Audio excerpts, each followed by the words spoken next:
'Cause I don't love you, boy. I wanted you to the way that you're the bad when you was being bad. Assalamualaikum warahmatullahi wabarakatuh. Perkenalkan, nama saya Winda Julieta, NIM E2019-1156 dari Perbankan Syariah 4.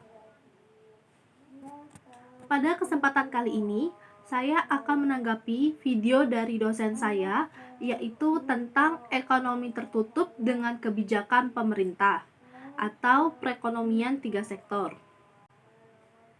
Perekonomian 3 sektor adalah perekonomian yang melibatkan 3 sektor ekonomi yang terdiri dari rumah tangga konsumen C, rumah tangga produsen I, dan rumah tangga pemerintah G.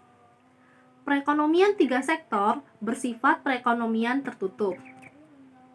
Siklus perekonomian 3 sektor terdiri dari sektor rumah tangga, perusahaan, dan pemerintah. Campur tangan pemerintah menimbulkan 2 perubahan penting dalam proses penentuan keseimbangan pendapatan nasional, di antaranya pemungutan pajak akan mengurangi pengeluaran agregat melalui pengeluaran ke atas konsumsi rumah tangga dan pajak, memungkinkan pemerintah melakukan perbelanjaan dan hal tersebut akan menaikkan perbelanjaan agregat. Maka, dapat ditarik kesimpulan bahwa dalam ekonomi 3 sektor, masing-masing sektor berperan sebagai produsen dan konsumen. Terdapat arus uang dalam setiap transaksi yang mereka lakukan. Pendapat yang diterima oleh RT rumah tangga digunakan untuk 3 tujuan. Yang pertama, ditabung. Yang kedua, membayar pajak. Ketiga, membiayai konsumsi. Dalam keseimbangan berlaku persamaan Y sama dengan C plus I plus G.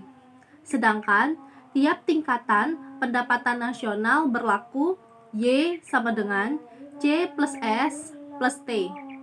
Syarat keseimbangan. Penawaran agregat AS sama dengan agregat demand AD dalam perekonomian yang tidak melakukan perdagangan LN AS sama dengan Y. Sehingga pada keseimbangan pendapatan nasional berlaku persamaan C plus I plus G sama dengan C plus S plus T. Apabila C pada tiap ruas dikurangkan, maka berlaku I plus G sama dengan S plus T. I plus G adalah suntikan, S plus T adalah bocoran. Syarat yang harus dipenuhi agar perekonomian 3 sektor mencapai keseimbangan adalah jika penawaran agregat sama dengan pengeluaran agregat, sama dengan besarnya tingkat konsumsi, investasi, dan pengeluaran pemerintah. Jenis-jenis pajak. Secara garis besar, pajak yang dipungut oleh suatu pemerintah dapat dikelompokkan menjadi 2 jenis pajak, yaitu pajak langsung dan pajak tidak langsung. Pajak langsung. Pajak langsung merupakan jenis pungutan yang secara langsung dikumpulkan oleh pemerintah dari pihak yang wajib membayar pajak. Yang menjadi wajib pajak adalah setiap individu yang bekerja dan perusahaan yang menjalankan kegiatan dan memperoleh keuntungan. Pajak tidak langsung. Pajak tidak langsung merupakan pajak yang bebannya dapat dipindah-pindahkan kepada pihak lain. Pajak impor merupakan salah satu jenis pajak yang tidak langsung. Barang yang didatangkan dari luar negeri akan dikenai pajak. Pajak impor ini dibayar oleh perusahaan yang membeli barang impor tersebut.